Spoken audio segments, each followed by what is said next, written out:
Poissons, bienvenue sur la chaîne pour votre tirage général. Ceux qui me découvrent, soyez les bienvenus. Cette chaîne est la vôtre. J'espère que vous allez tous très bien. Bon, nous avons deux arcanes majeurs que sont la papesse et l'ermite. Nous avons également l'impératrice. Nous avons cavalier de coupe, de coupe, roi d'épée, le karma. On a cet arcane majeur là aussi. Ah oui, la roue de la fortune. C'est un tirage où vous semblez être protégé, quand même. Hein. Vous avez une puissante protection, ça se voit très fortement, ce qui vous permet d'être plutôt apaisé. Allez, on y va tout de suite. On va voir qu'est-ce que ça donne.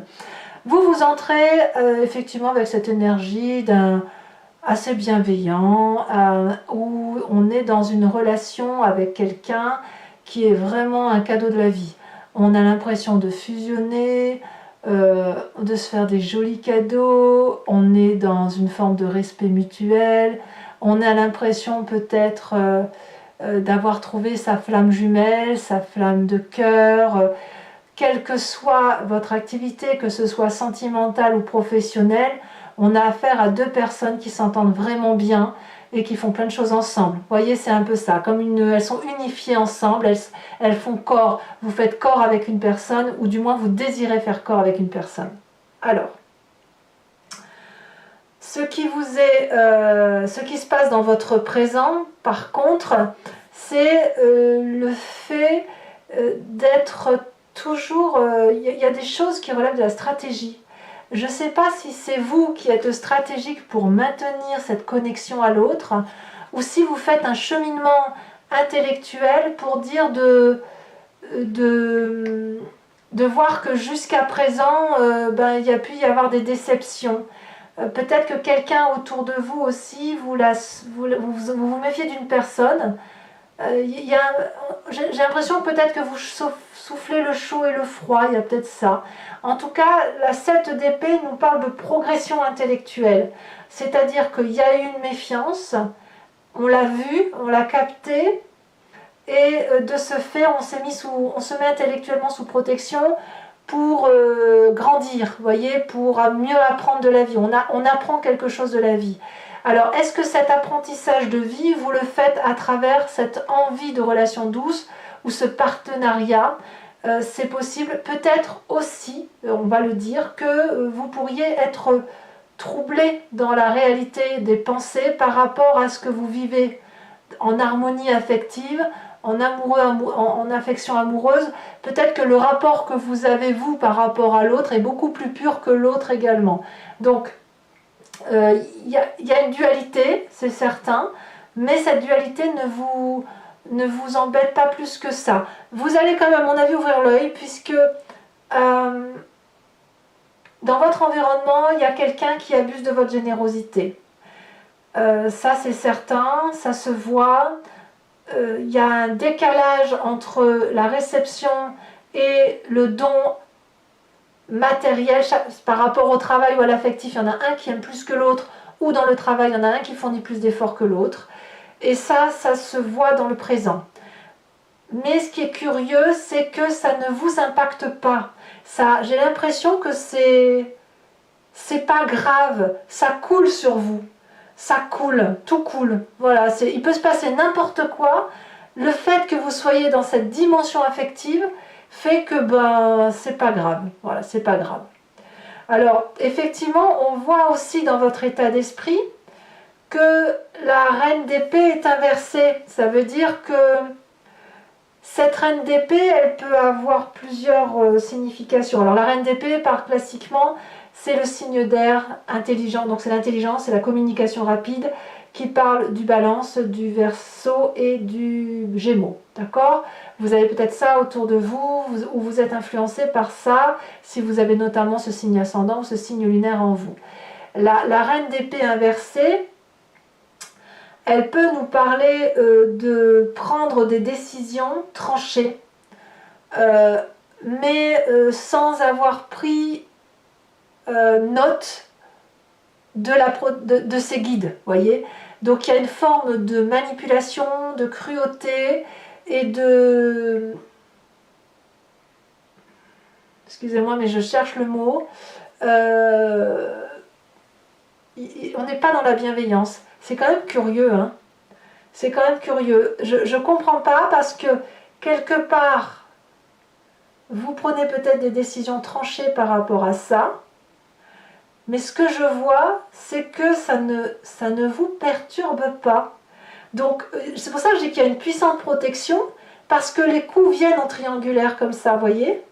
Mais on a ici une autre triangulaire comme ça qui fait que vous êtes protégé.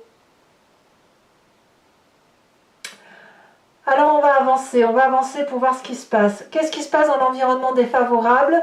C'est justement ces personnes qui écoutent un peu trop leur voix intérieure.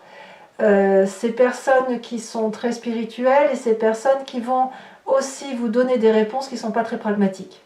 Faites attention parce que ça pourrait être le côté féminin qui parle.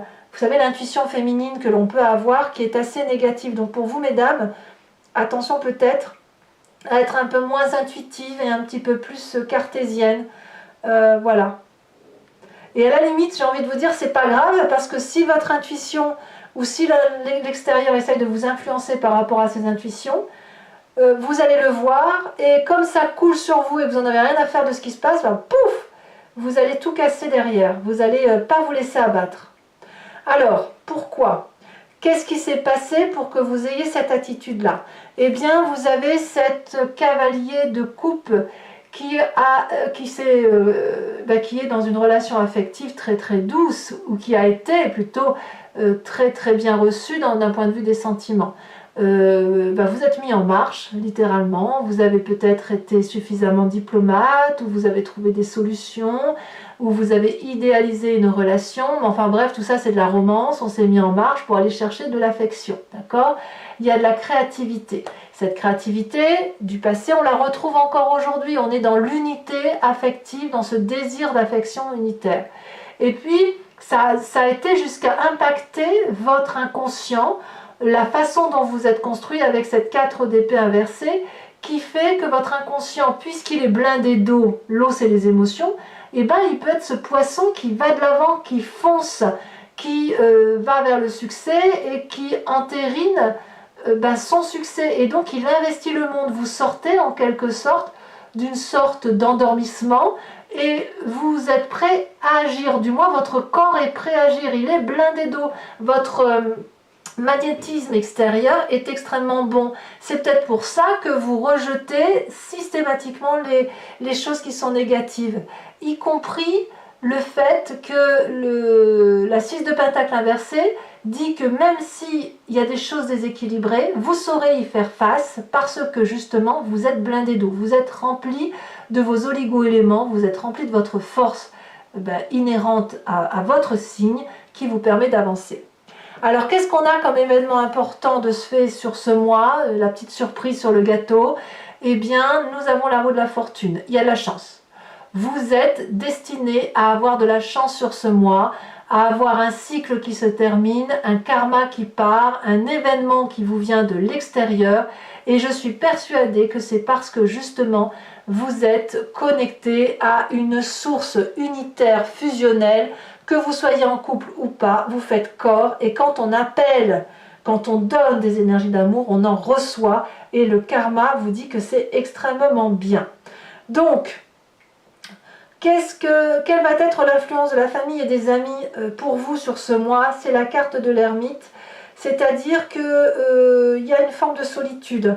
Je ne sens pas forcément des poissons qui vont être très très très attachés à leur famille et leurs amis. Je vois plutôt une sorte de retrait de gens qui réfléchissent, qui se posent, qui prennent leur temps, qui calculent.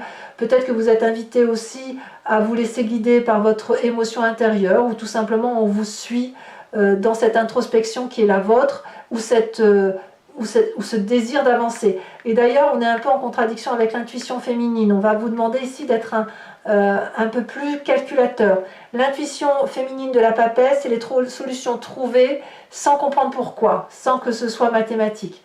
L'ermite, c'est l'inverse. On réfléchit, on comprend, on analyse, et c'est pour ça que vous n'allez, comme je vous dis, si on vous Que vous ayez des réponses intuitives ou que ce soit les autres qui vous les mettent dans le nez, ça ne va pas avoir d'importance parce qu'en fait, il y a tellement d'amour autour de vous que vous n'attirez que le bon en fait.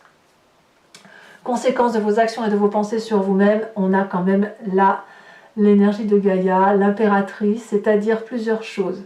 C'est une créativité d'amour. Vous savez que vous avez là cette mission affective de donner de l'amour pour vous-même du moins. Et cet amour-là rayonne autour de vous. Vous allez être connecté à la nature, à la maternité, à la fécondation, à la procréation. C'est une fertilisation énergétique très puissante. On est littéralement, parce qu'il n'y a aucune entrave à faire ce que vous voulez, c'est l'abondance énergétique. Voilà, vous pouvez tout pondre, c'est le cas de le dire, tout ce que vous allez faire, vous allez l'avoir en votre faveur. Conséquence de vos pensées et de vos actions sur l'environnement, la roi d'épée. Donc clairement, autour de vous, il y a des gens qui vont avoir des comportements raisonnables et adaptés autour de vous. Sérieux, strict, intègre. Le roi d'épée ici apparaît comme un signe d'air qui vous veut du bien. Ce signe d'air, ça pourrait être le balance, ça pourrait être le verseau, ça pourrait être le gémeau, un jumeau peut-être, je ne sais pas, mais c'est le côté de la discipline, l'authenticité, la connaissance, la puissante protection. Alors moi, je n'ai rien à dire sur votre tirage, c'est magnifique. Alors on va voir, mes amis poissons, avec l'approfondissement, si on a la même chose ou si on a des petites choses à appréhender par rapport justement à cette 7 d'épée et à cette reine d'épée inversée. Donc pour ceux qui ne me connaissent pas, voilà comment je procède. Je recouvre le jeu avec le tarot ici qui est le tarot du dragon celtique. D'ailleurs vous avez la carte du jugement, hein, il y a un réveil là, hein, ouais, en dos de deck. Donc je reprends ce que je disais, je recouvre et... Allez, c'est parti. Qu'est-ce qu'on a sur cette 2 de coupe? On a la lune. Et oui, il y a des forces en présence quand même hein, autour de vous. Hein. Qu'est-ce qu'on a sur l'événement favorable? 4 de coupe. D'accord, je comprends un peu mieux votre tirage. Événement défavorable, valet de coupe. Oh là là, le présent, la carte du monde. Oh mais qu'est-ce que vous voulez que je vous dise, moi? C'est merveilleux votre tirage en fait. C'est le plus beau tirage du mois. Donc sur l'inconscient, la 6 d'épée. Sur le passé, la 6 de bâton. Que ça, des 6 c'est très bien. Le futur proche, oh bah regardez. Regardez, 2 de coupe que l'on a ici, 2 de coupe là. Vous avez un cadeau de la vie en fait entre vos mains. Oh, c'est trop bien. Sur votre état d'esprit, est-ce que vous avez conscience un peu de la chance que vous avez? Et bien, on a la carte de la justice. Nous avons ici sur l'influence de la famille et des amis, la cavalier d'épée. Sauf si vraiment c'est les mêmes cartes qui retombent, parce que parfois ça arrive effectivement. Alors qu'est-ce qu'on a sur cette magnifique énergie de Gaïa? On a oh, l'empereur. Et l'influence de la famille et des amis ou de l'environnement suite à vos actions, suite à ce que vous allez entreprendre, on a la 7 de denier. Alors, je vais également tirer sur, pour vous, l'interprétation du grand jeu de Mademoiselle Lenormand. Donc pour ce faire, je vais tirer 5 cartes ici, pour 2 cartes du passé, du présent et du futur. Et l'idée, c'est de répondre à une question qui vous interpelle sur ce tirage, ou d'approfondir un peu l'énergie de ce qui résonne en vous, si vous n'avez pas de question particulière. Allez, je vous laisse vous inspirer de votre question et...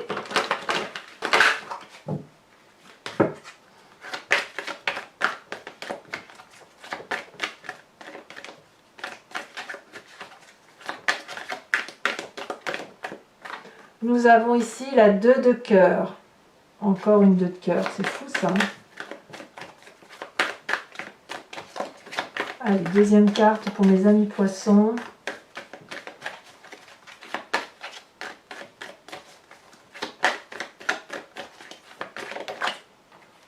Nous avons la 4 de trèfle.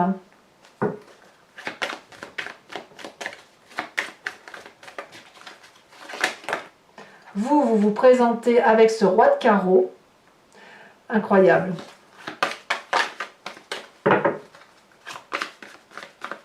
Et les deux prochaines cartes, nous avons le masculin, le consultant.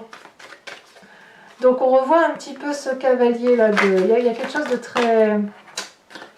ouais. Allez.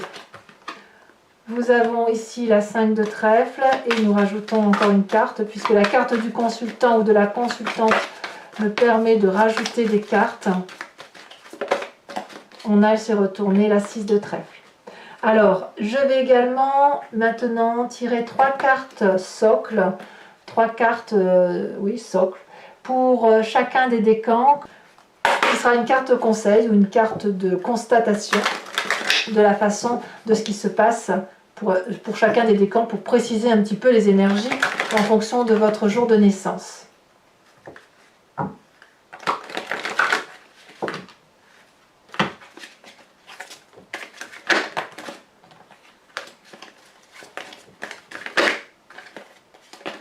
Nous avons ici l'expert pour le premier décan.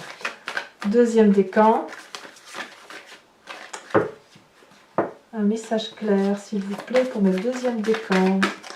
Et ici, le devoir. Elle était sortie, elle avait sauté cette carte. Hein. Et pour mes troisième décans, on a le ressentiment. Allez, on met maintenant une carte support. Mais bon, là, je vous en mets une au moins pour que vous sachiez ce sur quoi vous allez.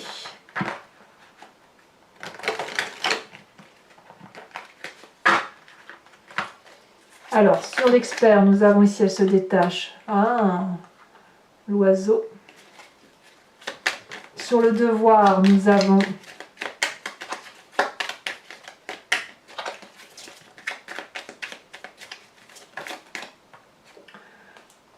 le voyage. Et sur la troisième,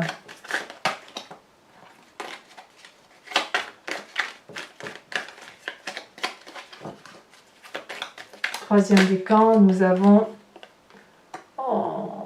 le ressentiment. Ben oui, là c'est très très clair. Voilà mes amis poissons, je vous remercie de liker, de commenter bien sûr parce que j'adore avoir votre ressentiment, j'adore avoir votre impression sur le tirage, de liker aussi tout simplement ou de partager si vous voulez faire plus. N'hésitez pas aussi à vous abonner, c'est important pour moi, pour le soutien de la chaîne. Et dans tous les cas, je vous souhaite un excellent mois, plein de protection, plein de rayonnement amoureux et affectif. Et je vous dis à très bientôt. Bisous bisous.